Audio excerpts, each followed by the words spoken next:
Hello, Storius.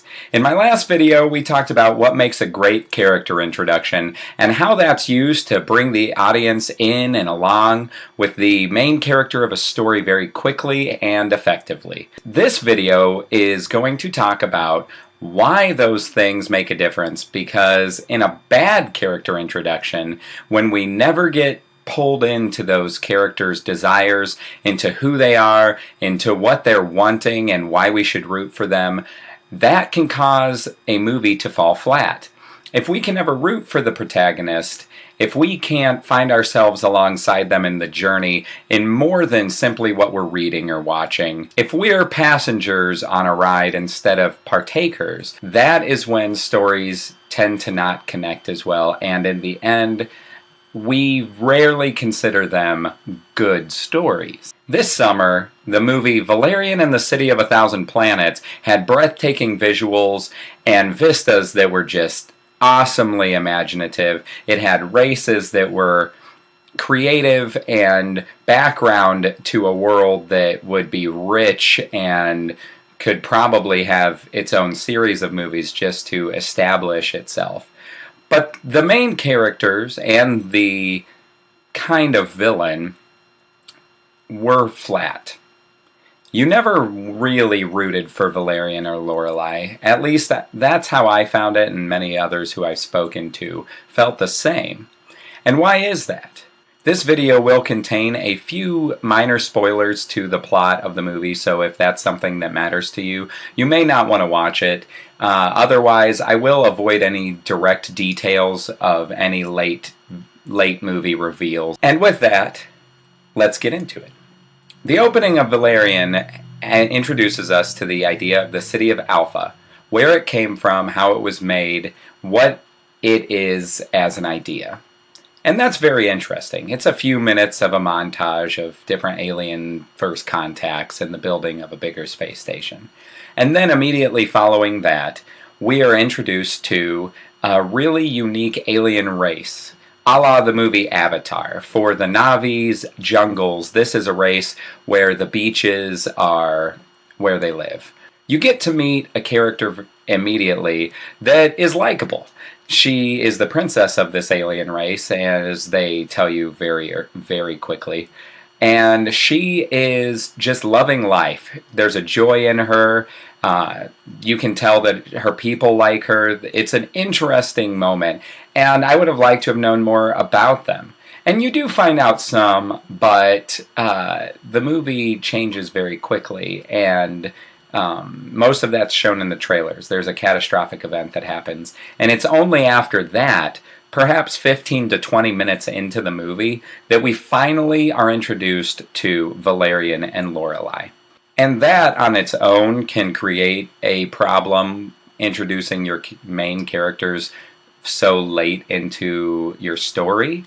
But the problem with the introduction of Valerian and Lorelei is we are supposed to like them and root for their supposed relationship immediately. And there's an old saying that writers and storytellers use that's called show don't tell. What that means is that you, as a creator, should desire to show something more than have to explain it to your audience. You shouldn't have to explain something that could easily be shown, because when an audience, be it read or viewed, can see something tangible, then they will relate to it better, they will connect with it, they will believe it. If you tell them something, that does not mean they'll believe it. If they see it, then they will trust it for the confines of the story. Valerian and Lorelei start out with a banter between the two of them, where Valerian keeps telling her how he loves her, and she tells him that she doesn't trust it, and that he's a womanizer, and he has this trophy wall of women from his past, and then he immediately proposes to her. It's very strange. We're supposed to want her to like him, or for him to prove to her that he really does love her. And honestly, this is the overarching plot of the movie. They go on several missions that are connected, but in the end, their relationship is what I would call, from beginning of their character arc to the end, is the overarching plot of the movie. Now, this could work.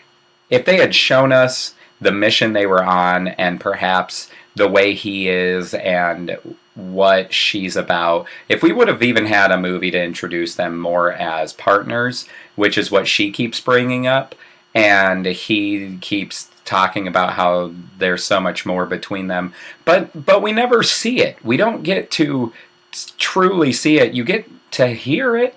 You get to hear them tell you all about it, but there's no real vulnerability to them early on to make us connect with them. There's nothing to make us identify with them. There's nothing to make us root for their relationship, because we have no foundation for that. We simply have the movie telling us, hey, Valerian likes her. She should like him, but she doesn't trust him.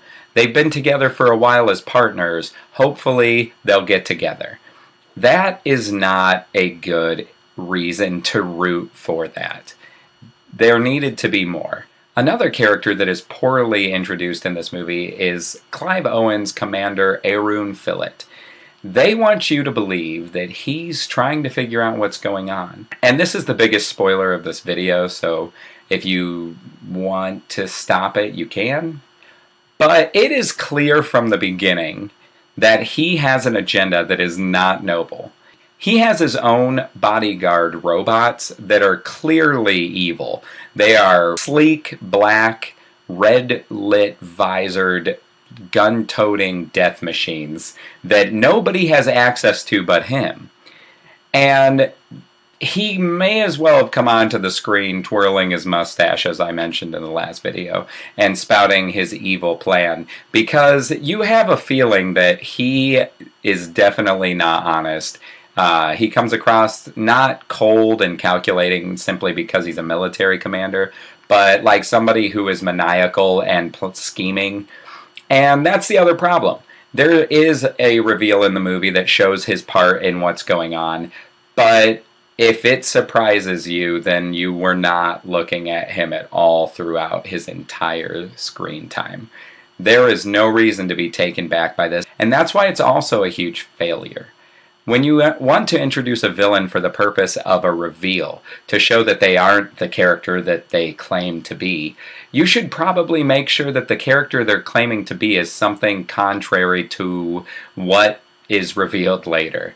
It is no stretch of the imagination to understand why he did what he did, or what part he plays in this. And that makes his reveal towards the end fall flat. I hope that it makes you think more about the way things are done in movies and in books and in media in general, where you can see why things work and why things don't. That concludes this video. If you enjoyed it, go ahead and leave a like, and I will see you on the next page.